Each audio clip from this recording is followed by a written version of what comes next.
毒品害人，影響一生。1950年代，香港販毒同埋吸毒嘅問題嚴重，特別係鴉片、嗎啡同埋海洛因。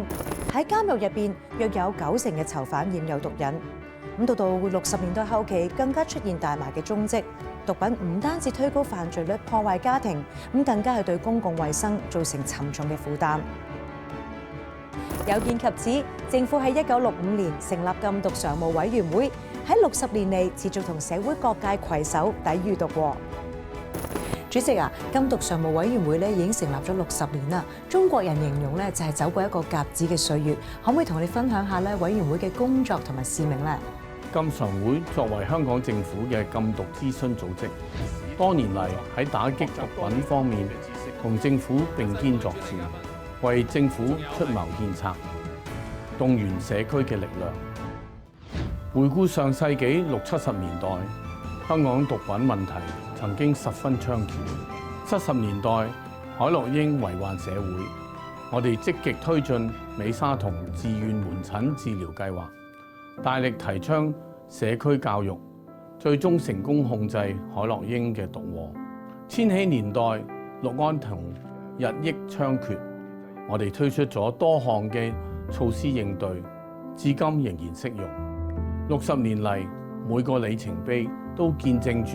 香港禁毒工作嘅進步。到底吸毒會帶嚟幾大嘅禍害？我哋聽聽過來人陳慎之嘅現身說法。我識咗班損友，佢係吸毒，我可以唔食嘅，點知食咗原來唔得，然後毒品咧一啖都唔掂得，咁啊跟住又食落啦。我咧就追龍追咗7年，打針打咗1年。我有一次喺九龍城就係食完白粉出嚟，撞到一個人，以前同我一齊食，我見到佢好肥，佢話去咗戒毒機構，咁我話你帶我去啦，我就係今日咁上去望一望，咁我申請戒毒，然後我個肝已經俾毒品破壞咗，咁我去戒之中，成身黃晒，要隔開。其實預防好緊要，好似禁毒處咁咪做預防戒毒，閘咗佢。嗱嗰陣時有一句説話好難，生龍活虎莫追龍，追龍係一種方式，即係追龍吸毒嘅，所以唔好追龍。吸毒等於送死，呢個係真嘅。嗱，好似舉個例，我每日最少打2針至3針，其實一針唔小心會打死嘅。嗰時禁毒處舉辦咗個生龍活虎係嘛群英會，就叫啲青年人要多啲運動，小心交友，遠離毒品。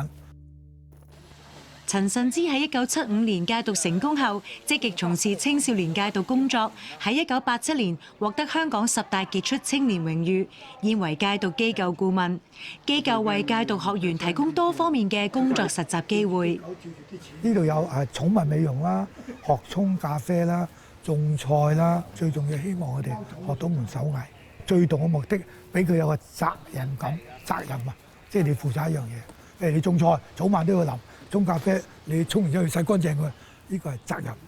我同啲員工交流咧，嚟做戒毒工作，首先你要放低個身份，喺佢哋身上學習，建立一個友誼。如果你建立一個友誼，大家同一句説話，佢接受你。食丸仔好刺激。自1950年代開始，因應毒品問題嚴重，政府透過電視、電台、電影、流行曲、海報等各種媒體展開禁毒宣傳。禁常會成立初期，製作咗由老夫子敘述嘅宣傳禁毒影片《分期自殺》，描述男主角因染上毒癮導致家庭破碎，最終戒毒重新做人嘅故事。嗱，我都睇過一啲咧禁毒宣傳片啦。嗱，以往咧已經有咁創新嘅宣傳手法啦，而家嘅禁常會又會喺宣傳同埋教育策略方面咧，點樣可以咧緊貼時代嘅步伐，令到禁毒嘅信息更加入腦咧？我哋嘅禁毒工作一向採取貼地方式嚟做禁毒宣傳，為咗向唔同目標群組宣傳。近年嘅禁毒宣傳善用唔同嘅媒介，當中包括數碼禁毒宣傳、禁毒大使東東同希希嘅流動應用程式貼圖，同埋透過資訊圖表，即係 infographics 去宣揚禁毒嘅信息，務求圖文並茂，並且迎合現今年輕人嘅文化。喺佢哋日常使用嘅社交平台發放呢啲資訊，更容易觸及佢哋，並且令到佢哋受落。適逢咧禁毒常務委員會咧成立60週年啦，我知道喺2025年嘅上半年咧已經開始咗咧係推展一系列嘅紀念活動啦，當中咧就包括製作禁毒常務委員會60週年嘅紀念特刊。咁呢本嘅紀念特刊咧有啲咩特色啊？呢本紀念特刊旨在記錄禁毒常務委員會60年嚟發展嘅歷程，同埋回顧香港禁毒工作嘅成功經驗。我哋仲送咗本紀念特刊俾中小學做參考教材，同埋放喺公共圖書館俾公眾人士閱讀。主席啊，咁仲有啲乜嘢其他嘅社區禁毒宣傳活動啊？我哋仲舉辦咗校園社區互動巡迴嘅展覽，分別喺各區嘅商場、大專院校同埋大型嘅展覽，例如香港書展等舉辦，向公眾宣傳禁毒信息。呢個巡迴展覽喺2025年2月啟動，足足擺咗15個站，錄得超過80萬嘅參觀人士。我哋亦舉辦咗企硬禁毒60載、無毒香港迎未來填色及繪畫比賽，俾中小學生發揮創意，表達佢哋對抗毒品嘅決心。我哋更喺超過3600份嘅作品裏面選出優勝嘅作品，作為禁常會60週年紀念郵票嘅設計。為咗進一步向年青人、小朋友等唔同年齡嘅受眾宣傳禁毒信息，我哋亦推出一系列禁常會60週年紀念品，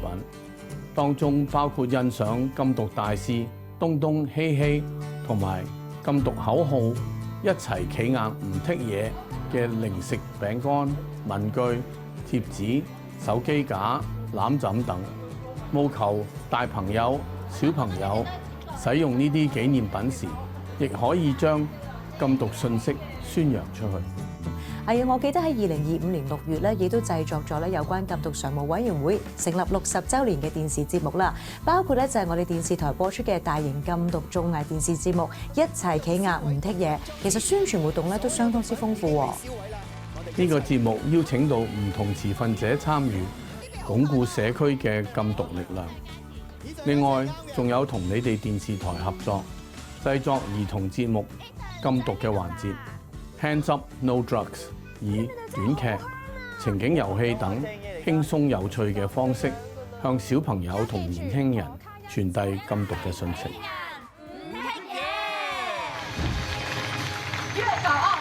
另一項禁常會成立60週年標誌性嘅紀念活動，就係同保安局禁毒處合辦嘅粵港澳大灣區禁毒高峰會。高峰會舊年9月喺香港舉行，邀請到大約40個粵港澳大灣區以及新加坡政府單位同參與禁毒工作嘅民間禁毒機構，大約300位代表就住3大重要禁毒議題進行交流。嗱，我知道呢一次嘅高峰會咧，就係今年粵港澳大灣區發展規劃綱要公佈之後啦，首個連結粵港澳3地嘅禁毒高峰會啊，亦都係香港喺禁毒史上重要嘅里程碑。可唔可以講下高峰會點樣促進3地禁毒工作方面嘅協作呢？呢一次嘅高峰會咧，就匯聚咗唔同地方嘅禁毒專家啦，就溝通嘅策略、打擊跨境犯罪同埋青年合作3個重要嘅禁毒議題咧，就表達咗意見同埋分享咗經驗。亦都係借呢個機會咧，促成未來更深入、更多層次嘅合作，以回應翻當前毒品嘅形勢嘅。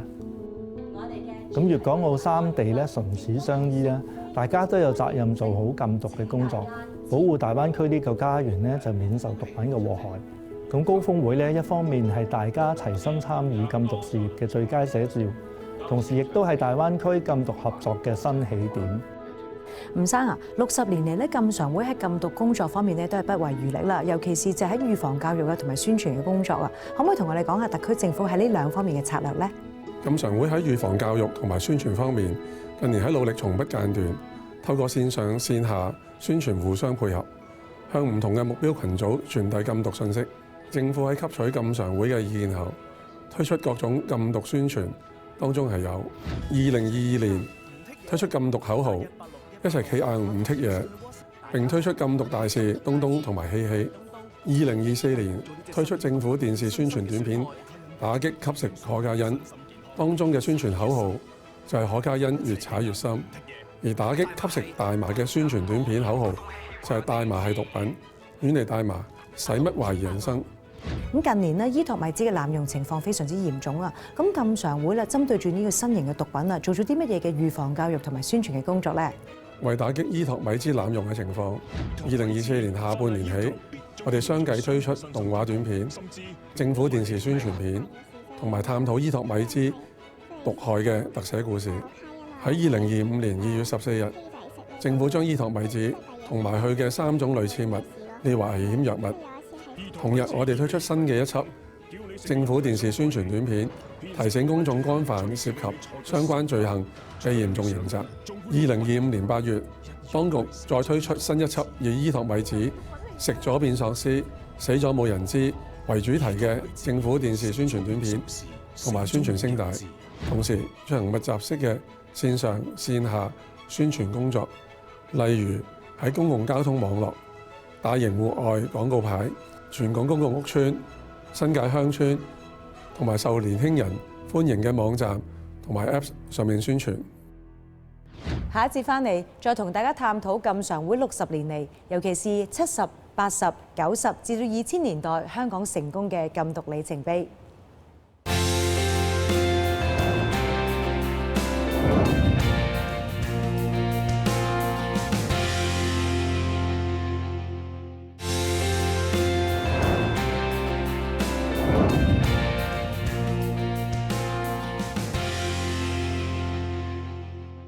介紹完最近年嘅禁毒工作，就要同大家講下香港禁毒嘅重要里程碑。咁就要回溯到去70年代啦。咁當時香港主要吸食嘅毒品咧，包括係海洛因、咳藥水同埋大麻。除咗預防教育同埋宣傳，禁常會更加大力係提倡美沙酮治療，並且邀請外國嘅專家提供建議。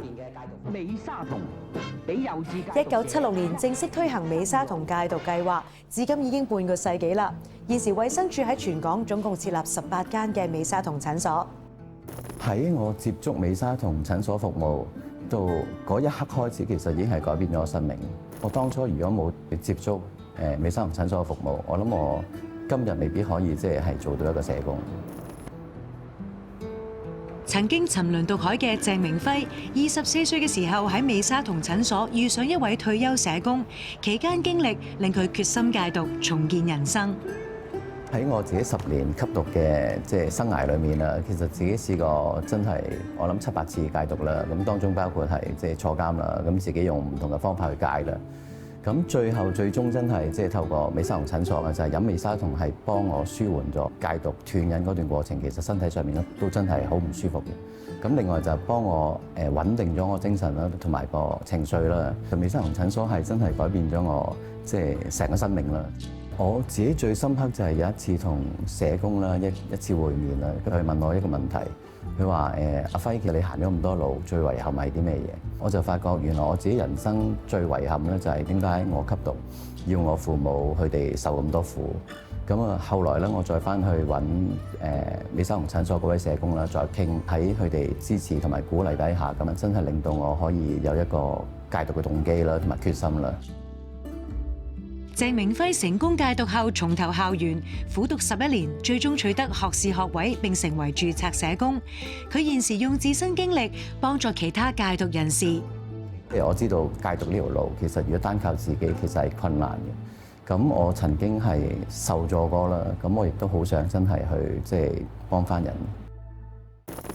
政府除咗致力於戒毒工作，亦透過立例同修例嚟加強執法力度，打擊與毒品有關嘅罪案。喺1974年，警方毒品調查科成功逮捕長期操控販毒集團嘅大毒梟跛豪伍錫豪。佢喺1975年被法庭定罪並被判入獄30年，呢個係當時香港司法史上最長嘅刑期。到咗2021年，警方破獲香港歷來最大宗嘅可卡因販毒案，檢獲超過537公斤可卡因。涉案嘅2名毒販認罪，分別判囚22年8個月同20年8個月。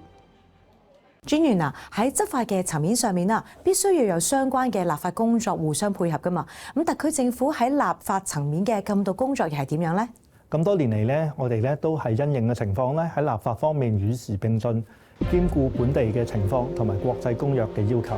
香港主要有3條禁毒相關嘅條例。咁喺1969年危險藥物條例咧就正式生效，之後經過咗好多次嘅修訂啦，為我哋對付毒品提供有力嘅法律基礎。呢條法例咧就列明咗屬於毒品嘅物質，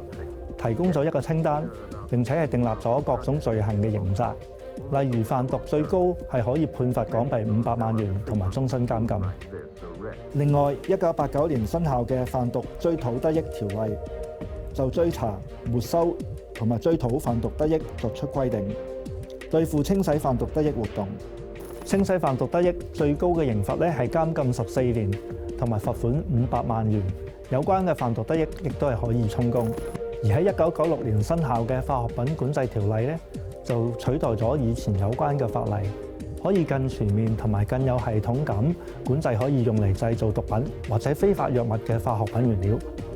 對於呢啲可以製毒嘅全體化學物，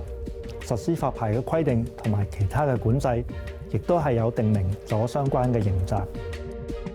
90年代喺狂野派對 rave party、的士高以及跳舞場所濫用精神藥物嘅風氣浮現，唔少年輕人濫用以搖頭丸等忘我類精神藥物。踏入千禧年 ，K 仔氯胺酮喺本港出現，唔少青少年吸食。胃痛咯，索到成日去廁所咯，當初都好大好肥啊，咁索下越嚟越瘦咁樣，成骷髏骨頭。禁常會亦緊貼情況，轄下嘅戒毒治療及康復小組委員會就對呢一方面進行咗唔少嘅工作，打擊毒禍。教授啊，其實喺90至到千禧年代咧 ，K 仔嘅揈頭丸呢啲毒品嘅濫用情況係點樣咧？嗱，其實咧兩樣嘅毒品咧都係相當嚴重嘅。有食揈頭丸嘅年青人咧，去到2000年嘅時候，亦都達到高峰啦。咁就去到2300人咁多。咁啊 K 仔咧要去到咧1999年咧，先至開始有情報。但係咧去到咧2000年代尾咧，就已經去到5000幾種。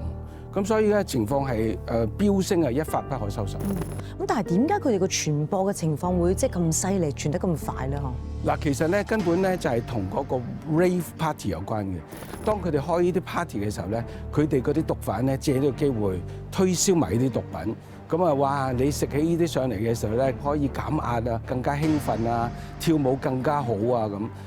咁所以好多年青人咧就中咗招。諗面對呢啲情況咧，政府有啲咩嘅措施，希望可以係對抗啦嚇？嗱，其實政府咧都好緊張嘅，咁佢即刻咧立刻設計一啲咧係濫用精神藥物者輔導中心嚟到幫呢啲青少年，希望佢能夠得到適當嘅輔導。咁啊，與此同時咧，其實律政司司長咧亦都帶頭就成立咗一個咧青少年毒品問題專責小組嚟到去咧係統籌呢件事。好在我哋經過咗咧政府嘅介入之後咧，其實個數字係大幅下降嘅。但係 K 仔本來係5300幾咧，其實下降到大約咧係500幾嘅。咁而食揈頭丸嘅人數咧就更加少啦，係不多於100人嘅。90年代後，面對新興毒品興起，政府與時並進，作出相應禁毒政策及措施。政府喺1996年成立禁毒基金，支持有助遏止吸食毒品問題嘅禁毒計劃，尤其係針對青少年吸食毒品問題。此外，喺社區亦開設濫用精神藥物者輔導中心。喺千禧年前咧，我哋發現咧就係有好多年青人咧開始吸食一啲叫新興毒品，咁主要咧就係針對喺派對裏邊嘅一啲嚟 rave party 啦，或者一啲夜場裏邊一啲派對毒品啦。咁可能大家當時有聽到嘅一啲搖頭丸啊、狂喜啊呢一類啦。輔導中心咧，我哋會有一個個案嘅治療啦，針對年輕人嘅情況咧，我哋透過外展嘅手法去接觸佢哋啦，我哋會入學校做一啲預防工作啦。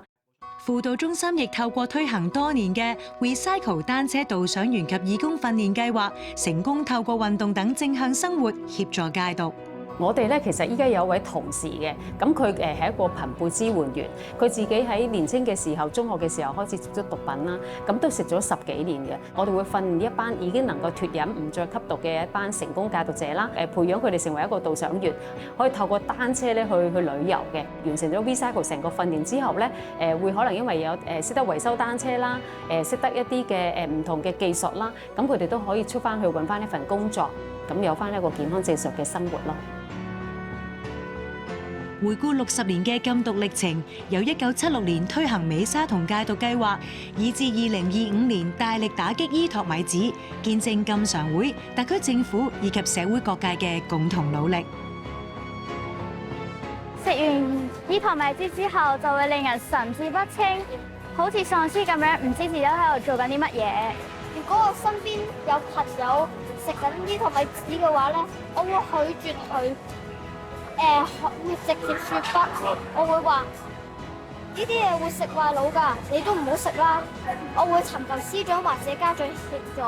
或者撥打求助熱線186-186。禁常會喺過去嘅60年不斷為特區政府嘅禁毒工作提供意見，成功咁提升咗社會對毒品嘅警覺，就連小學生都了解到毒品嘅禍害。特區政府採取多管齊下嘅策略，包括預防教育及宣傳、戒毒治療同康復服務、立法及執法、對外合作以及係研究，並且根據實際嘅情況以及持份者嘅意見，持續調整措施。各方合作打擊毒害，令本港嘅吸毒人數由1977年有紀錄以嚟嘅超過17600人，降到去舊年大約係5000人，減幅超過70%，成效顯著，亦都充分反映咗政府聯同禁常會有效嘅禁毒策略，將一齊企硬唔剔嘢嘅禁毒訊息深印喺市民嘅腦海。